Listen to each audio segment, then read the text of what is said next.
आपने कभी सोचा है जापान में मतलब पब्लिक डस्टबिन तो दिखते नहीं ज्यादा, फिर भी सड़कें, पार्क, सब कुछ इतना साफ कैसे रहता है? कहीं कोई प्लास्टिक बॉटल नहीं, कोई रैपर नहीं, अजीब सी गंध भी नहीं होती।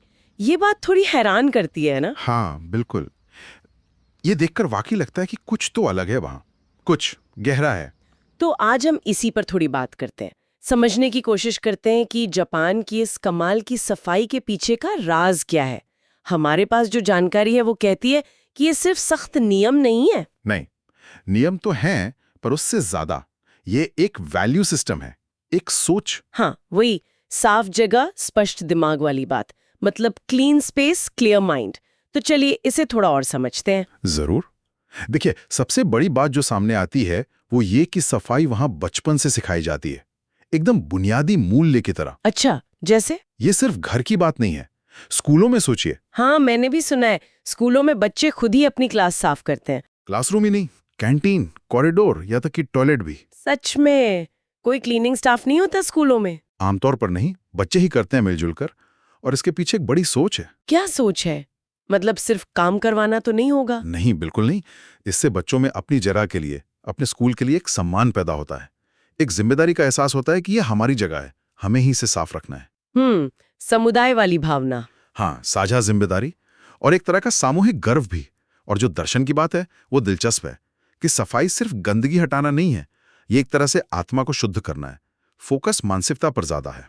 वाह, ये तो काफी गहरा है, सफाई का आध्यात्मिक पहलू। अच्छा, तो ये तो हुई मानसिकता की बात।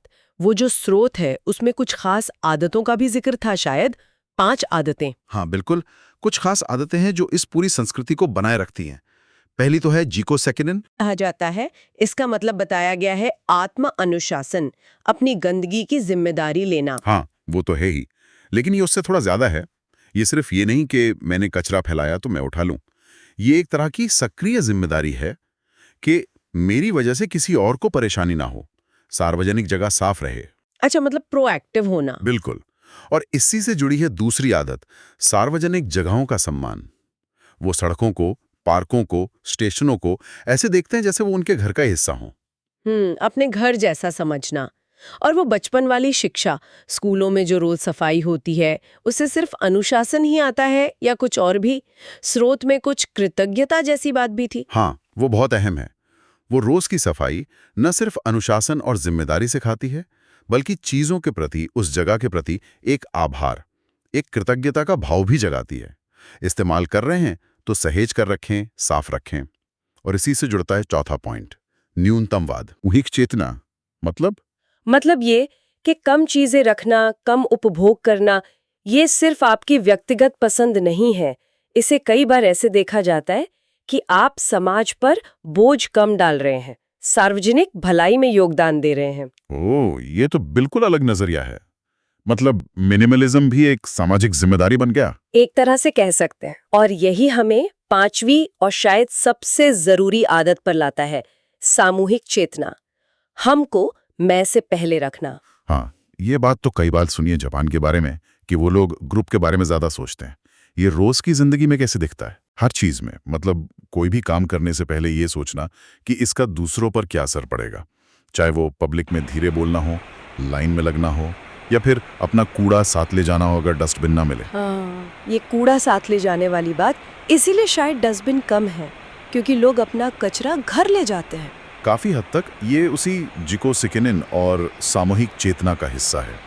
अपनी जिम्मेदारी समझना और दूसरों के लिए असुविधा पैदा ना करना, एक तरह का अपने आसपास के माहौल के लिए साझा गर्व होता है उनमें।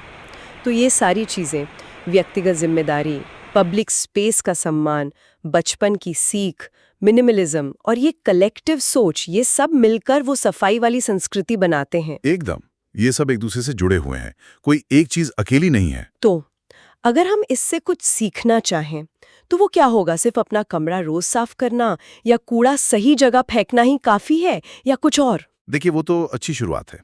अपना डेस्क साफ रखना, अपना कचरा खुद फेंकना, ये सोचना बंद करना कि कोई और कर देगा।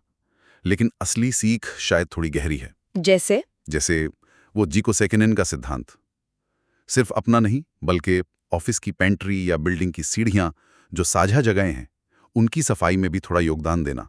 भले ही वो गंदगी सीधे आपकी ना हो। अपनी जिम्मेदारी का दायरा बढ़ाना। हाँ, और शायद थोड़ा सोचना कि हमें कितनी चीज़ों की ज़रूरत है। क्या हम थोड़ा कम में गुजारा कर सकते हैं? यानी वो मिनिमलिज्म वाला पहलू। और सबसे ज़रूरी, शायद अपने पर्यावरण का, अपनी कम्युनिटी का सम्मान करना। और अपने कामों से दूसरों को भी प्रेरित करना। बिल्कुल। बदलाव हमेशा एक व्यक्ति से शुरू होता है, लेकिन वो टिकता तभी है जब वो एक सामूहिक सोच बन जाए। आपसी सम्मान ज़रूरी है। तो कुल मिला के बात घूम फिर कर वहीं आ जाती है, मानसिकता और सम्मान। नियम अपनी जगह है, पर असली चीज ये है। सही कहा आपने। ये वापस उसी मूल विचार पर आता है। सफाई से स्पष्टता आती है और स्पष्टता से शांति। क्लेंडीनेस, क्लैरिटी, कामनेस। ये सिर्फ बाहर की नहीं, अंदर की सफाई भी है एक तरह से। तो संक्षेप में कहें तो जापान की जो कमाल की सफाई है, इसका राज सिर्फ डंडे या फाइन में नहीं है, नहीं, बल्कि सम्मान में है, एक गहरी सोच में है। बिल्कुल। और जैसा कि उस स्रोत में आखिर में कहा गया है, और मुझे लगता है वो बात एकदम सटीक है, एक स्वच्छ वातावरण नियमों से नहीं बनता, ये सम्मान से बनता है। सम्मान से बनता है। हाँ, और ये सम्मान सिर्फ नियमों का नहीं है, ये उस जगह का सम्मान है, वहाँ रहने वाले दूसरे लोगों का सम्मान है, और शायद खुद का भी सम्मान है।